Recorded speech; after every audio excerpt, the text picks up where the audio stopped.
Welcome to the Smart Dating Academy podcast. I'm Bela, the founder of Smart Dating Academy and your host. I started Smart Dating Academy in 2009 because I had this crazy knack of giving people dating advice that actually worked, that I took. I've been married for almost 25 years, and now my company helps people to date smarter and to find love. This podcast is meant to bring more love into your life, no matter where you are and what you do. And we're here to bring more life into your love. Welcome back, Smart Daters. I am literally jumping out of my skin with excitement to share this amazing guest with you, someone whose work I have fangirled over for months. In fact, quite frankly, I have to tell you guys, even before we hit record on this podcast, I had to talk to her for 20 minutes just because I wanted to get to know this phenom. So today I have with me, who's going to answer all of your questions, the love doctor, Dr. Terri Orbuch. She is a world-renowned relationship expert, author, speaker, therapist, date and relation coach, and distinguished professor at Oakland University, research professor at University of Michigan. She is a prolific author, a beautiful human being inside and out. She is a wife. She is a mother. She is a gentle soul. Terri, welcome to the Smart Dating Academy podcast. Oh, thank you, Bela. That was such an amazing introduction. I am honored to be here today and talk with you and your listeners. Oh my gosh, I am so excited. You guys, Terri has written, how many books have you written? Well, I have written 3 popular books, a lot of academic books that nobody reads, Bela, except my academic colleagues, and my husband hasn't even read them. So I like to say 3 popular books. Well, that's amazing. Well, tell us, and I know your books are great, and I have one of them sitting on my desk right now called The Secrets to Surviving Your Children's Love Relationships. And we're going to get into that one at the end. And I might tell you why it's of personal interest to me, because you know I might have an 18-year-old daughter and I might have a 14-year-old son, and they might be developing into prolific daters. So, Terri, tell us, one of the things I love about you, and there's so many things, is that everything you do is rooted in data. It's rooted in research. It's rooted in science as much as what you and I can do. So tell us about you and this amazing research project that has been following the same couples for over 30 years. Amazing. It is a wonderful project, Bela. I'm really a scientist at my core. And so I have this NIH, National Institutes of Health project, which is funded by the national government. And as you said, we've been following the same 373 couples now for over 30 years, and we continue to follow them. So I am continuing to submit these applications to the federal government to follow them into the future. It's the largest project of its kind, and we interview them face to face, both as individuals and as couples. 46% of the couples have divorced, which is actually the national average, the divorce rate in the United States. And I always like to say 71% of those people who got divorced have found love again. Oh, so I think that's a wonderful, optimistic statistic from this study. So it's a great project. It's large. It's really has these great data so that I can write the popular books and that they are science-based for everyone as well. So science should be fun. That's what I'm all about, trying to make science fun for all of us.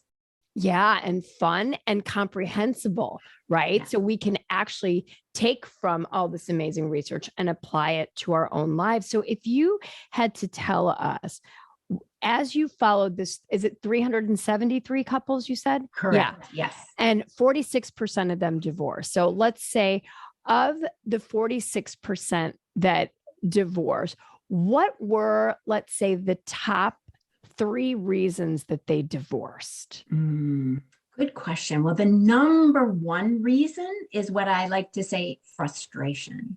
Ooh. And frustration is the difference between what you expect to happen in your relationship, those should statements that we all have in our mind, we all have them. and the realities of our relationship. So when there's a big difference between what we expect and what we get, we become frustrated. And frustration eats away at happiness in a relationship. And the great thing about my study, Bela, is that I'm able to see when people have these unrealistic expectations about their relationship or relationships in general, I can see happiness decline when the realities of their relationships don't match those unrealistic expectations. So, for example, many people think that good relationships have no conflict, or good relationships have little conflict. And that really isn't the case as we've been following these couples over time. It's really all about how you handle the disagreements, not whether you have conflict. And in fact, there were 12 couples in my study in year 1 who said, we never fight, we never have conflict. None of those couples were still together in year 3. Holy so having kazoo. these, I know.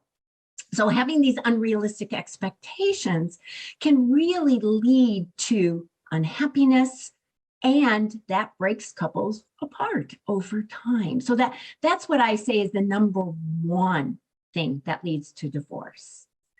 Second Frustration thing is what I call affirmation. The degree to which you make your partner feel special, seen, cared for, valued, and feel loved. When you feel like you're really loved and seen by your partner, you report, or couples are significantly 2 times less likely to divorce over time. So when a spouse says, yes, my partner makes me feel valued, special, loved, cared for, that couple is 2 times less likely to get divorced over time. And by the way, that is more significant for men than it is for women.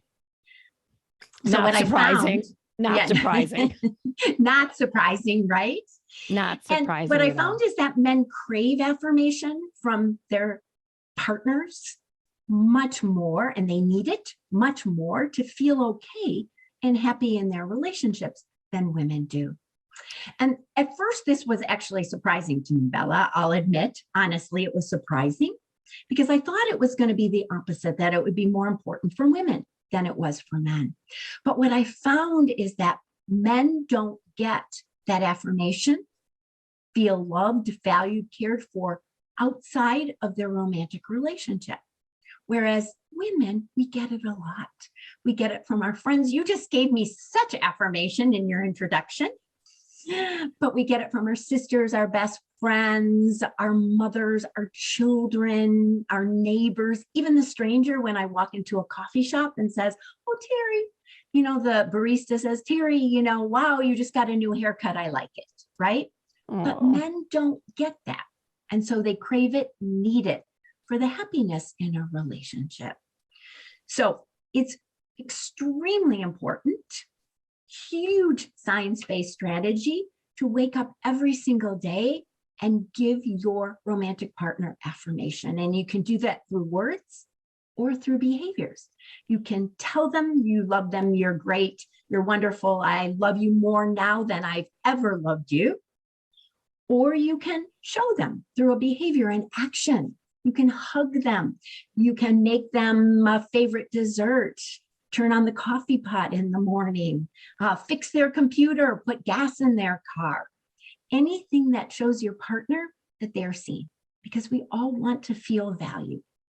I will tell you that my husband every morning brings me a hot cup of coffee in bed and usually gives me a hug right after he puts the coffee on the nightstand. Like how, and he doesn't have to say to me, wow, you look just as beautiful in the morning after 8 hours of sleep with the sleep mask on and your hair all mussed up as you did last night at the gala. No, it's behaviors. And that makes me every morning feel loved and seen. And when he's out of town, I miss that. And then I tell him, like, this is so special that you do this for me all of the time. So it's an amazing way to affirm your partner. And I tell them every day, this means the world to me. You start my day off in the perfect way. Like, how can the day go badly? Right. And so those strategies work. You guys,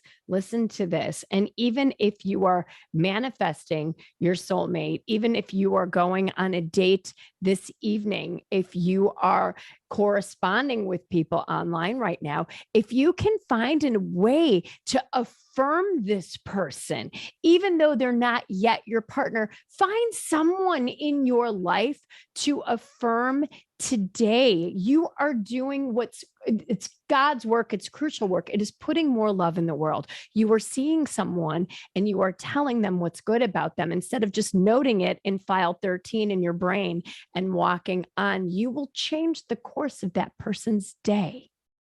Totally. I love all of what you just said, Bella. So very important to put love and kindness out into the world. And by the way, there is an added bonus. When you give affirmation to others, you are more likely to get it in return. It's called the law of reciprocity in psychology, that when we affirm others, not immediately, but over time, that person will affirm us as well. So there is that added bonus, not only a general wonderful thing to add kindness and love in the world and change other people's lives, but you will get it in return as well. Wow. It's like you get what you give, essentially. The law of reciprocity. I like that.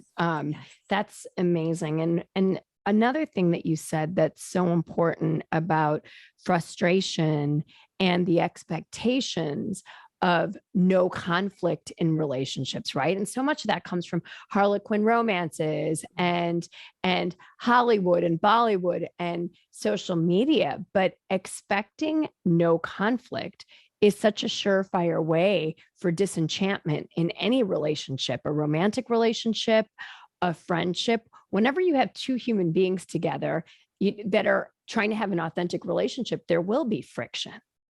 Right? With employees, I run a company, you teach students, and the way we teach conflict, both in my house as well as at our team at Smart Dating Academy and in my extended families, conflict is good as long as you have rules of engagement around it. De-escalate it. Don't scream and yell at each other. Have a drink of water, come back to it in 30 minutes. Exactly. And most importantly, look at conflict as a way to get you to a better spot in your relationship. You can look at that. If you imagine your relationship with anybody as climbing a mountain, and it's this beautiful, never-ending mountain. And every time you have a conflict, you use that metaphorically and mentally to say, this conflict and the resolution of it effectively is going to make us more authentic with each other, understand each other better, and we're going to get to a better place. What's bad about that? Look at conflict as a good thing. As a good thing. And you grow. That's what I hear you saying, is that you will grow. And another thing that I found in my study that's so relevant to what you're saying, Bella, is that people need to address the small things that happen in their romantic relationships. I think we've learned, again, an unrealistic expectation to pick your battles. But I actually found in my study following these couples the opposite. If you wait to pick your battles because you think something is too small or you don't want to bring it up because you might have conflict, it grows inside. And where it may have been easy to deal and address with, he doesn't put the toilet seat back down, or she doesn't roll the toothpaste well, or whatever, a small thing. Which my couples always talk about in my study. But if you don't address it at that point, it grows and it gets bigger and bigger. And then it's really difficult to unpack. You don't love me. You don't hear me. We're not right for one another. And so I think couples also need to understand to bring up small things, not to just pick your battles, so that they can get resolved, as you're saying, that we can grow, we can learn how to address our differences. Oh, I love that so much. And you're so right about picking your battles. If you are constantly pushing down the little things, you become a pressure cooker. And at some point, it's going to burst open in this sort of icky, everything comes out uncontrolled, and your feelings are so much more escalated than they should be. So that's really good advice. And one thing that works with my husband is, what would make me so happy is if you would roll the toothpaste, or if it would make me so happy if you would pick your towel up off the carpet, even though I've told you this 850,000 times in the last 25 years. It would make me so happy if you did that with a smile.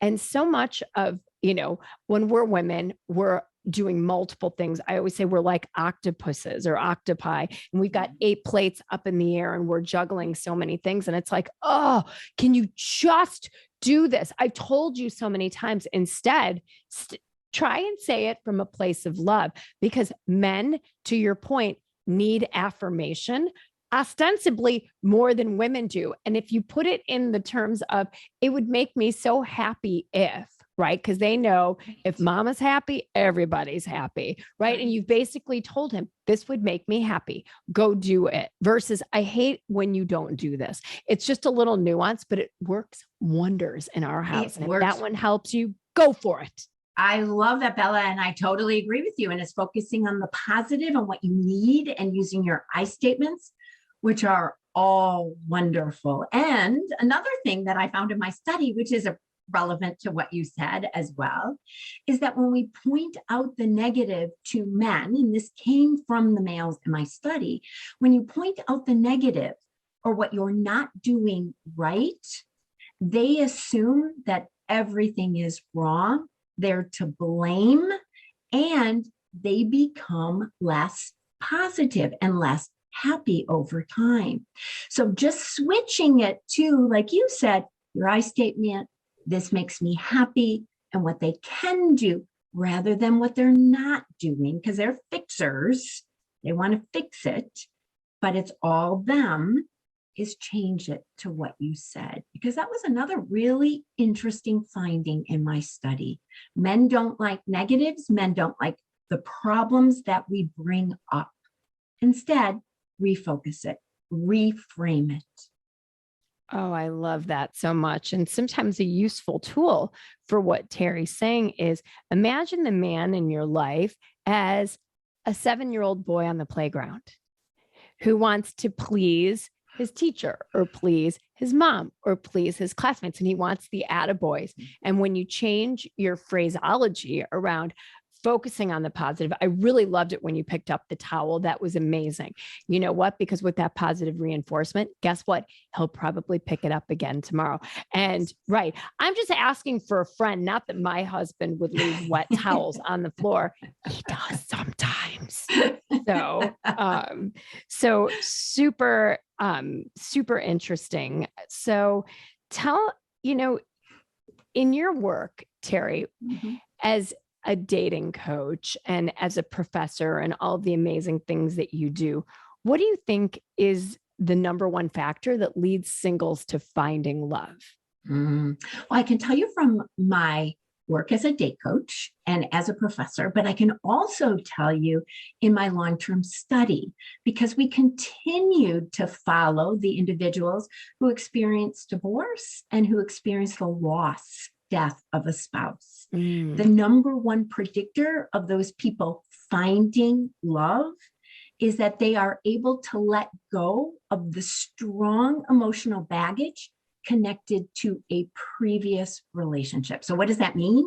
That means when people in my study who were single said, I don't feel much of anything toward my ex, or I'm neutral.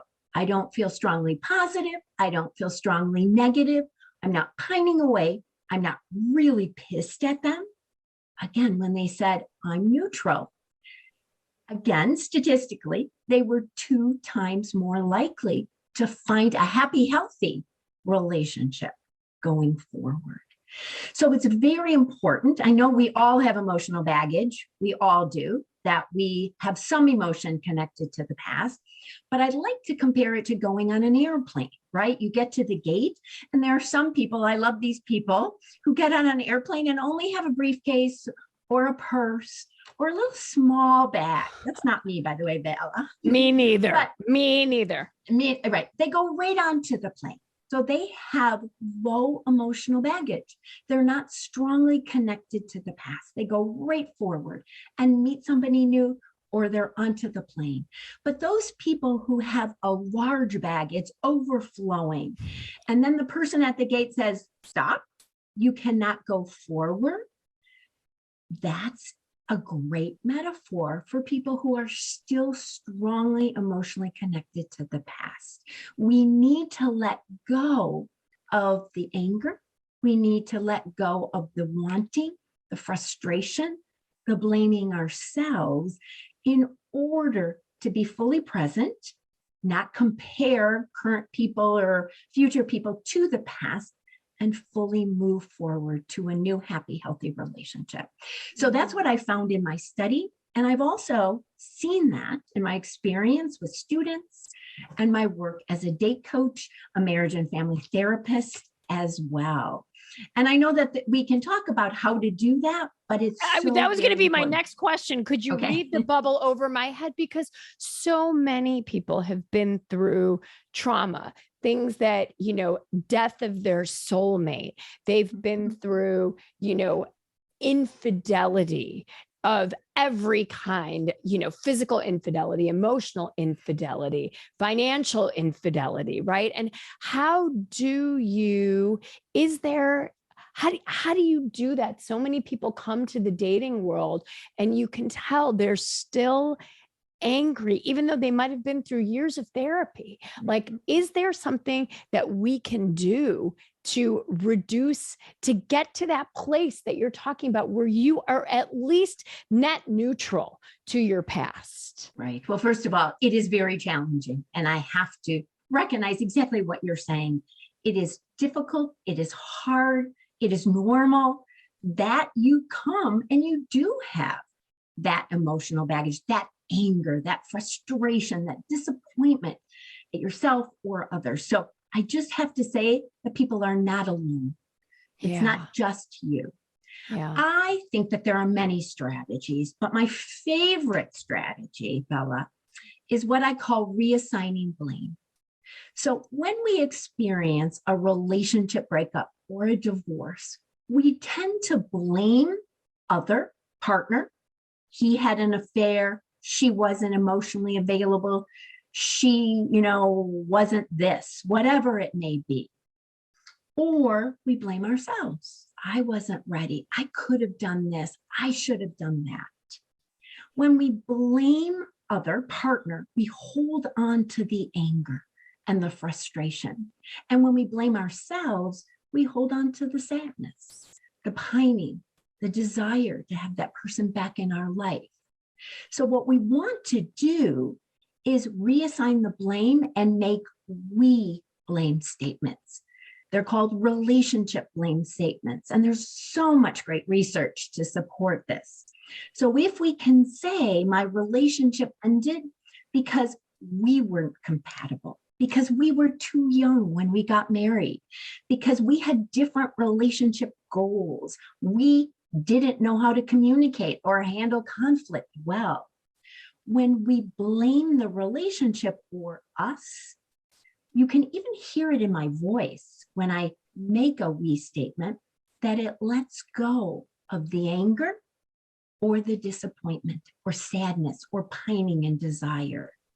And so that's a really interesting strategy that we can use if we want to let go of the past, or if we have to let go of the past.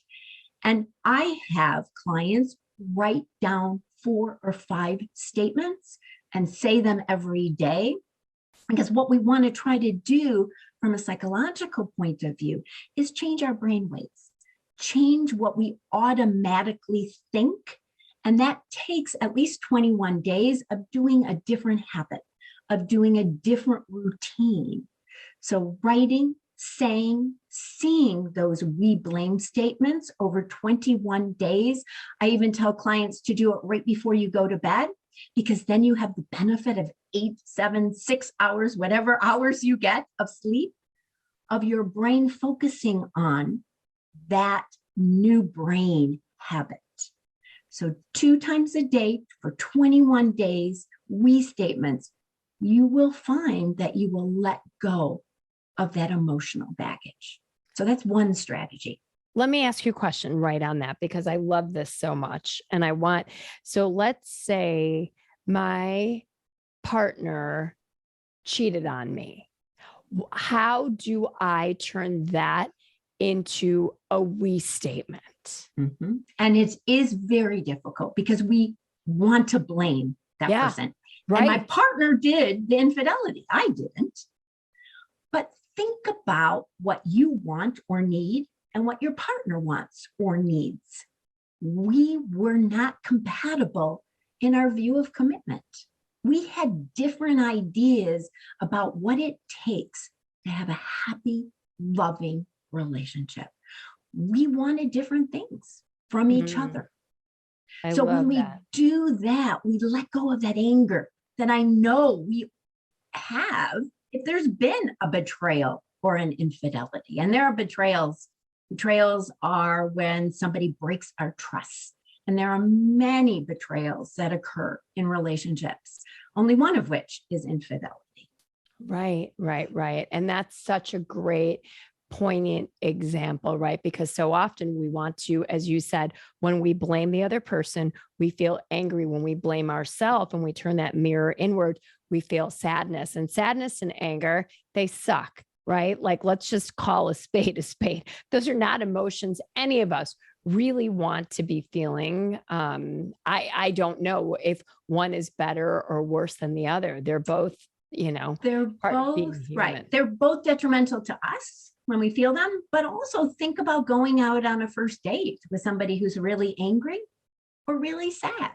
That's not the person who you're going to have or want a second date with.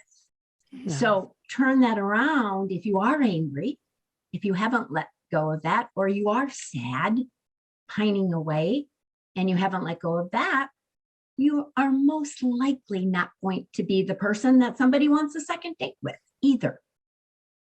Exactly. Because if you put that anger or that sadness out there, people are looking for that, guys. They are looking for that on the first, second, third, fourth, fifth date. Like, are you angry? Are you bitter?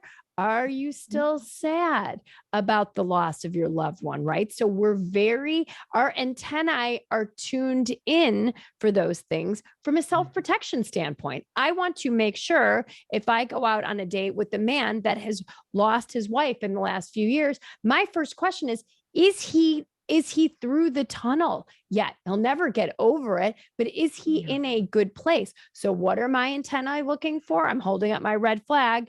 Any signs of sadness or not having walked through the tunnel, right? The only way to get through something is to get through it and to walk through it, right? There's no skirting it. Exactly. And it doesn't mean you have to forget it. Like you're saying, when a widow experienced the loss of a romantic partner, you don't have to forget that person. Yeah. You don't have to forget or not grieve or even come birthday or anniversary, forget that person. But like you said, get through the tunnel. Get through the tunnel. Yeah, absolutely. And now, speaking of relationships, and now let's flip the switch here. Let's say we found someone and we think, oh my gosh, I call them, the lid to your pot. And that's kind of our, let's say that you think you found the lid to your pot, and maybe you've been on 15 dates or 20 dates, or you've been exclusive with this person for 6 to 12 months. Terri, in your vast experience, is there a way to ascertain, is this person the one? Mm-hmm. I think the answer is yes. Oh, that there is a way. Okay. There are 3 questions that I think you want to ask yourself. First is about trust. Do you trust this person, and do you have a trusting relationship? Because when we look at relationships, Bella, over time, Trust is the number one essential, vital, most important ingredient to a happy, healthy relationship. If you don't have trust, you can't have commitment, you can't have love, and you can't last for a long time. So trust is really important. And when we're talking about trust, we're saying that this person is open and honest and has my best interests at heart, and they're predictable. That's, I think, the definition of trust in the academic world. And I think so there are questions that you can ask yourself. Is this person reliable? Do they have my best interests at heart? And it's not that they only think of me, but let's say we're going out for dinner and they know that I'm a vegetarian. Do they pick a steakhouse, right? Or if they know I'm, having money issues this week or month, do they pick the most expensive thing to do when we're both paying? So they're thinking of me and my best interests. And it's so very important. And if you can't decipher that, I encourage people to have what I call a trust chat, which means you sit down with that person and you talk about what's your definition of commitment? What is trust to you? What do you think about infidelity? Right? So you want to have a trust chat. So that's question one. Question two is, do we have the same key life values? And so I'm not talking about similarity in hobbies or interests, because as I have followed people over time in my study, that does not predict staying together. But what does predict, the number one thing that predicts people staying together, that was going to be my number three. When you asked number three, I forgot to get to it, is similarity in key life values, underlying values, like the importance of children and family, the role of faith or spirituality in my life, or the importance of my career and work and balance between career and personal. And you need similarity in those key life values in order to predict whether or not this is the right person for you. And then finally, question number three is, how do you do in terms of handling conflict and stress together? As I said before, those couples who handle stress and conflict well together are more likely to stay together and happy over time. Wow, I love it. So the 3 points, you guys, if you're taking notes like I am: trust, values, and how do we handle conflict, right? That's your measure to see if someone is the one. Notice how she didn't say we have sex 6 times a day. You might, and good on you, but long-term love is fueled by these things: a relationship that's based on trust, that's based on similarity and values and what you want out of life, and how you navigate conflict. Because remember, earlier in this chat, Dr. Terri said the 12 couples out of her 373 in the beginning that said they never fought, they never had conflict, 12 for 12 are divorced. Exactly. Bananas. And people, Bela, always ask me, clients and others, well, we've been dating for 3-4 months. We don't have any conflict. We have never disagreed, right? So I encourage you to think about instead stressful situations, like when you're going to the airport and you and your partner have a flat tire. How do you and your partner handle that? When you miss your plane? When something else stressful happens, a parent gets sick, you get COVID, for example, and both of you have to quarantine. How do you handle those stressful situations? Because what we know studies show is that couples who don't handle stress or conflict well now don't handle it well later. So look for those kinds of situations if that's your response or comment to we don't have conflict or differences. Look for stressful situations and how do you handle those together? I love that. I tell my clients, your issues when you're dating usually are your issues when you're married as well. So if you're not handling conflict well, ladies and gents, in the first 6 months, and somebody's throwing the microwave across the room or screeching out of the driveway, might be a bit of a red flag. How do we handle conflict? Can we navigate it? Because you will miss that plane. Somebody will get COVID. You'll both get COVID. You'll both have important meetings and the child is sick.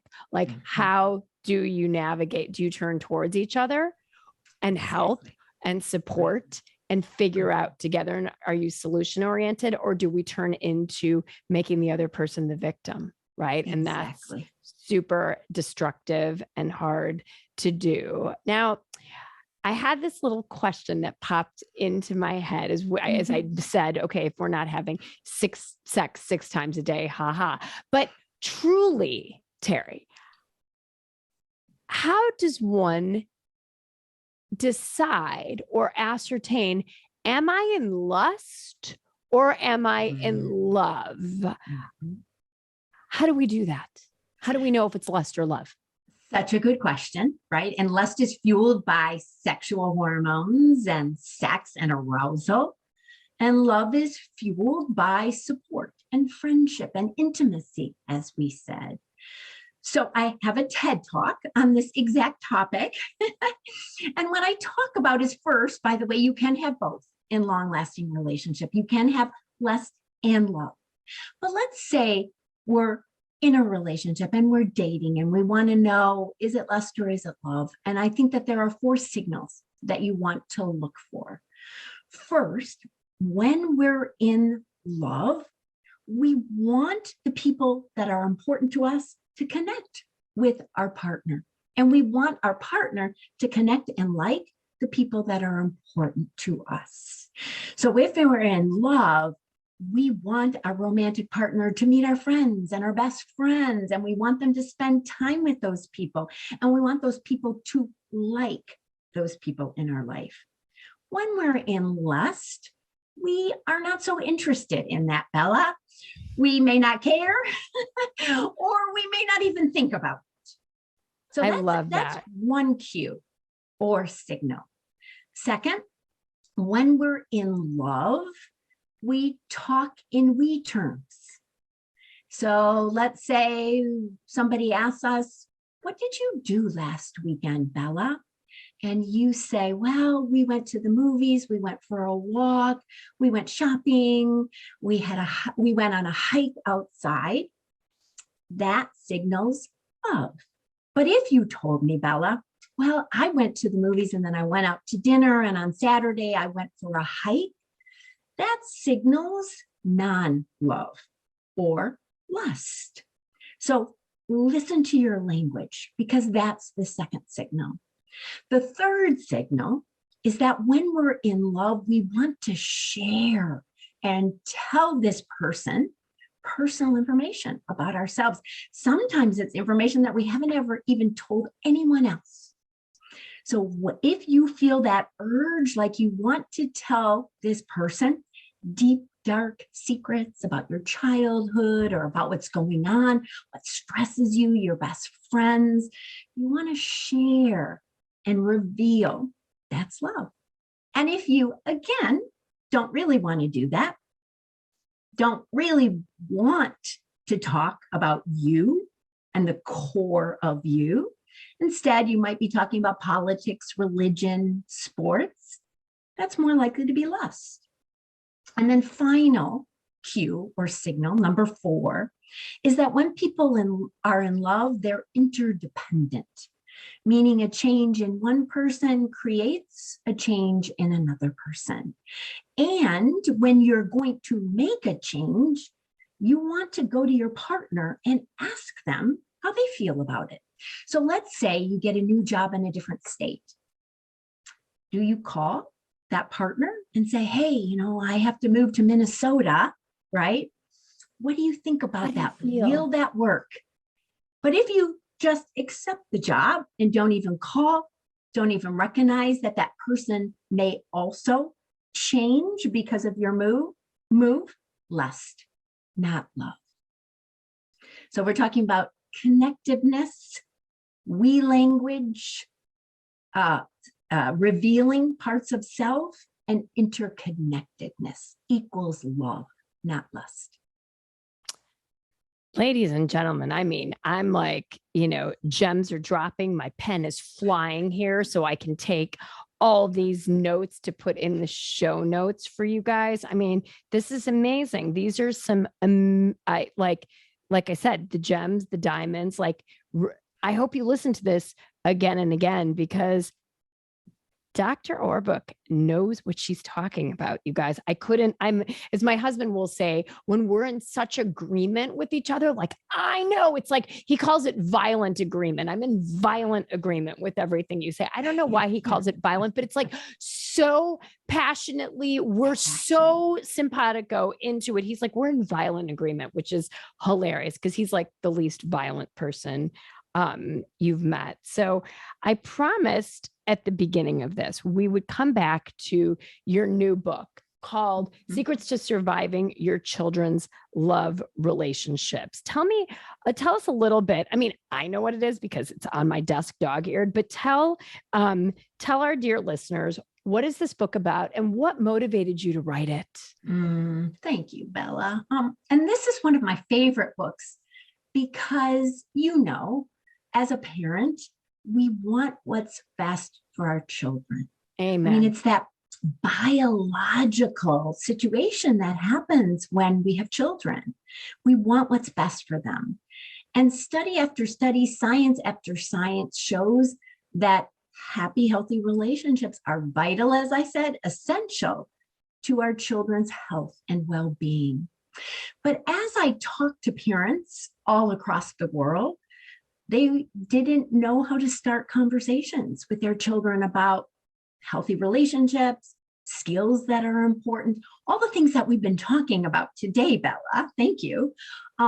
They didn't know how to start those conversations or what to tell their children. So that's why I wrote the book. It really is for parents who want their children to have happy, healthy relationships. It's all about having these meaningful, important conversations and discussions with our children, how to start them, how to do them, what to say during those conversations, and how to model happy, healthy relationships in front of your children. Because we set the tone, us, even if we're not in a romantic relationship. We set the tone in all of our relationships, how we interact and behave, for how our children will do and experience their relationships. So that's what the book is about. And I mean, I love it. It's my favorite book. It's amazing. Thank you. It's amazing. And I know what really kind of hit me between the eyes. It's exactly what you said when we were talking about how do you know if you're really in love with somebody? And your first answer was, do I trust this person? Do we have a trusting relationship? And you said it's the same thing with your child, right? Do you have a trusting relationship? After I read that part of your book, I asked my son, Max, who's quirky and he's such a bro and like a cool dude, 14-year-old, like graduating 8th grade. I'm like, do you trust me? And he's like, I guess. I'm like, you guess?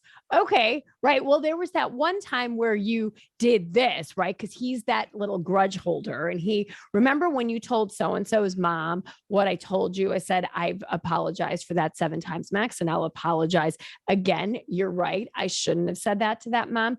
That was one thing. But how about the 99,999 others? And he's like, yeah, I mean, besides that, I think we're good. Right. So and I said, you know what? I trust you too. Mm-hmm. Oh, I love that, Bella, because those are the kinds of conversations that we want and need to have with our kids.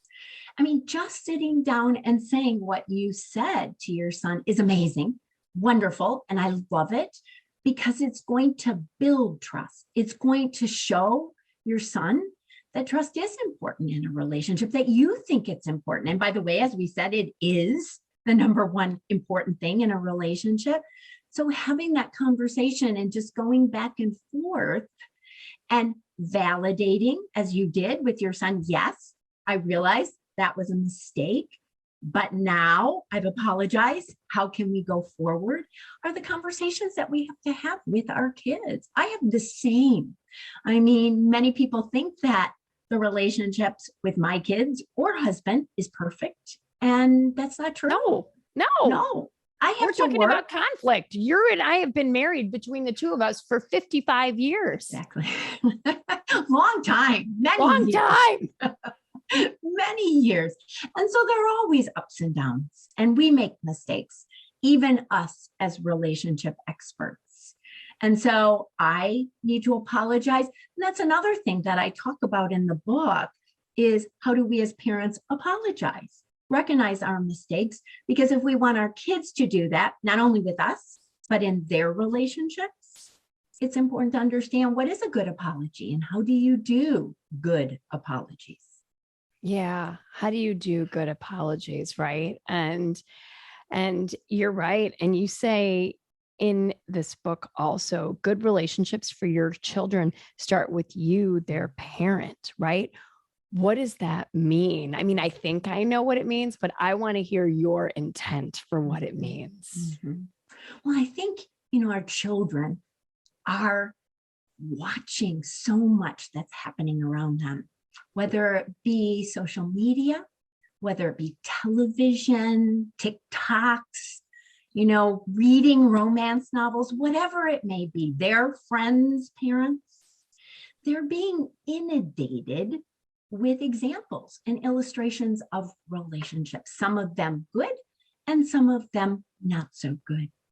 But as parents, we can start now, regardless of the age of your child, whether they're young or old or young adults, we can start now by setting the tone, as I said, about having these great conversations, which are the conversations we really want them to have with their romantic partners as well, but also having conflict in front of them and resolving it. I share the story of my son coming into the family room, and my husband and I were disagreeing about who should have the TV. The remote control. Thank you. I even forgot the word. The remote control. Thank you. And we were going back and forth. No, I would like the remote control. No, I would. And my son looked at us, I think he was 16, and said, "Are you getting a divorce?" And I thought at that moment, we have not had conflict, disagreements, or differences enough in front of him and resolved them. Because when kids grow up not seeing conflict, the first time they have conflict in a relationship, they think their relationship is in trouble. So if we can set the tone to have those differences and agreements, not in the bedroom, not at night when they can't hear, but in front of them, and resolve them well, constructively, as you gave examples of, which were great, then we can be good examples, role models, and good relationships can start with us. And that's just one example, but all kinds of things. We can talk to each other with respect. We can give affirmation.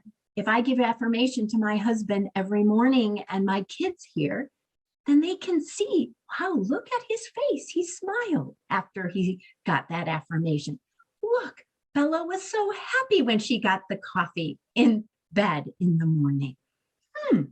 I'm recognizing and seeing that that's important in terms of relationships and happiness. So good relationships for your children start with you as a parent. Preach. Wow. I have like goosebumps from head to toe. Terri, you have been incredibly generous with your knowledge. You're doing work that will impact many generations to come with your amazing work. And I'm so grateful that you were here to share your gems with us. And I know that this will be the first of many times you'll hopefully be on the Smart Dating Academy podcast, and lots more fun things to come, because we discovered we're neighbors between Chicago and Michigan. We are neighbors. We are both Midwestern gals at the moment. Exactly. And I would love to come again. Thank you so much for inviting me, Bella. This has been so much fun for me as well.